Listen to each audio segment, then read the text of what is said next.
Good morning, welcome back. Amraj science classes. तो guys आप सभी का स्वागत है आज की फिर से हिस्ट्री की क्लास में। तो आज चैप्टर नंबर 2 का है, जो कि हमारा क्लास है वो 12th बेस का है। ठीक है, तो आप हमेशा की तरह इसका स्क्रीनशॉट ले सकते हैं।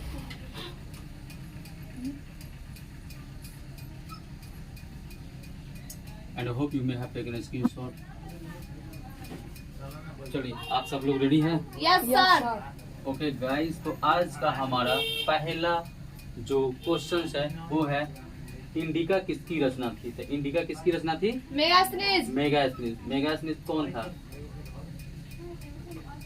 जिसमें वो इतिहास लिखता था। वो एक तरह का टूरिस्ट था जो घूमने का काम करता था, घूमता था, जा जाके देखता था। तो उसी प्रकार से इंडिका जो लिखा ना, तो इंडिका में अपना भारत के बारे में लिखा गया था। ठीक है, कि कैसे क्या है, जो उस समय मौर्य साम्राज्य चलता था, उस साम्राज्य में कैसा व्यवस्था है, तो उसके बारे में उन्होंने लिखा था। और पुस्तक का नाम था इंडिका पुस्तक का नाम था इंडिका। और उसका राइटर कौन थे? मेगास्थनीज। याद रखेंगे? Yes sir. ओके, अगला प्रश्न हमारा है कि किस गुप्त शासक ने लिच्छवी द्रोहित कहा जाता है। ठीक है, तो लिच्छवी द्रोहित किस शासक को कहा जाता है? समुद्रगुप्त को। और ये बहुत पावरफुल महान योद्धा था जो समुद्रगुप्त का है, जो बहुत पावरफुल योद्धा था। और जानते हैं, इसको ना कंपेयर किया जाता है नेपोलियन बोनापार्ट से। ये जो है समुद्रगुप्त को किसे कंपेयर किया जाता है? नेपोलियन बोनापार्ट से। ठीक है, ये बहुत बड़ा योद्धा था। मतलब एक तरह से कहो कि बहुत सारा मतलब युद्ध उन्होंने जीता था। ठीक है, नेक्स्ट है निम्न में महिला संत कौन थी?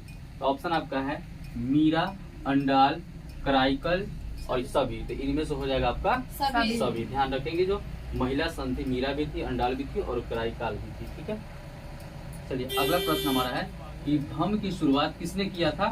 शुरुआत किया था अशोक ने। ठीक है, समुद्रगुप्त की तुलना किस यूरोपीय शासक से की जाती है? तो किससे किया जाता है? नेपोलियन। सभी ऊपर मैंने बोल दिया है, यहाँ पे बोला ना। Yes sir. समुद्रगुप्त का कंपेयर नेपोलियन बोनापार्ट से किया जाता है। ठीक है, अगला प्रश्न हमारा है कि मौर्य वंश का संस्थापक कौन था? तो कौन था? चंद्रगुप्त मौर्य। कौन था? चंद्रगुप्त मौर्य। ठीक है, चंद्रगुप्त मौर्य की मृत्यु कब हुआ था? सॉरी, कहाँ हुआ था?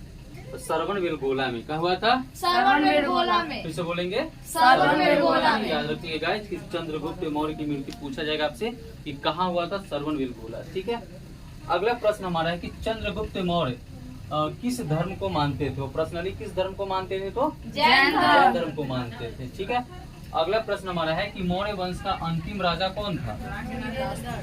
बृहदर्थ। कौन था? बृहदर्थ। यानी जो हमारा मौर्य वंश है उसका लास्ट अंतिम राजा अगर कोई था वो था बृहदर्थ। ठीक है, अगला प्रश्न है कि मौर्य वंश की राजधानी कहाँ थी? तो कहाँ थी? पाटलिपुत्र। अभी जो हमारा प्रेजेंट में पटना जिसको हम बोलते हैं, अभी प्रेजेंट में पटना है। और पटना हमारी बिहार की कैपिटल है, बिहार की राजधानी है। ठीक है, अशोक की व्यक्तिगत धर्म क्या था?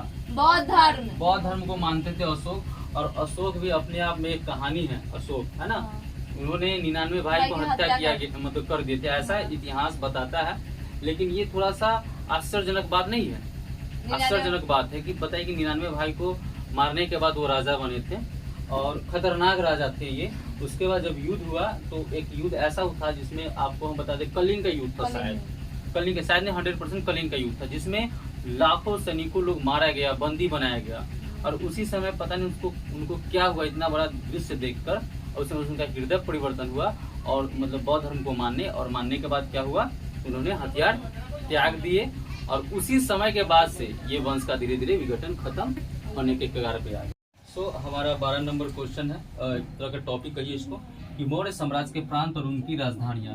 तो प्रांत का मतलब एक प्रशासनिक जगह होता है। ठीक है, जैसे कि एग्जाम्पल में बता दे कि हमारा उत्तर प्रदेश भारत की प्रांत है एक प्रकार के। ठीक है, तो जैसे यहाँ पे प्रांत है और यहाँ पे इसका कैपिटल है। पहला है उत्तरापंथ, अवंतीरथ, दक्षिणापथ, कलिंग और प्राची या प्राची जिसको बोलते हैं। तो उत्तरापंथ का कैपिटल हमारा क्या है? तक्षशिला। अवंतीरथ का उज्जैनी बोलेंगे। दक्षिणापथ का सुवर्णगिरी। क्या बोलेंगे? सुवर्णगिरी। हाँ, कलिंग का तोसली और प्राची का पाटलिपुत्र। ठीक है, अवंतीरथ या अवंती राष्ट्र भी रहेगा तो ध्यान देंगे, अवंती राष्ट्र भी रहेगा तो वही बात है, आप उज्जैनी ही मारेंगे। ठीक है, तो ये टॉपिक है आपका लमसम 1 2 3 4 5 में से कोई ना कोई तो पूछ सकता है। इसको याद कर लेंगे और अपने एग्जाम में टिक सही से मारेंगे। तो आई होप आपको ये हिस्ट्री क्लास अच्छा लगा होगा, यहाँ से कुछ ना कुछ आप लर्न किए होंगे। और जितना हो सके वीडियो को प्यार दीजिए, ऐसी हंसते रहिए, मस्त रहिए, स्वस्थ रहिए, व्यस्त रहिए, और थोड़ा सा एक लाइक, एक शेयर, एक कमेंट करते रहिए। मिलते हैं नेक्स्ट वीडियो में, तब तक के लिए जय हिंद, जय भारत।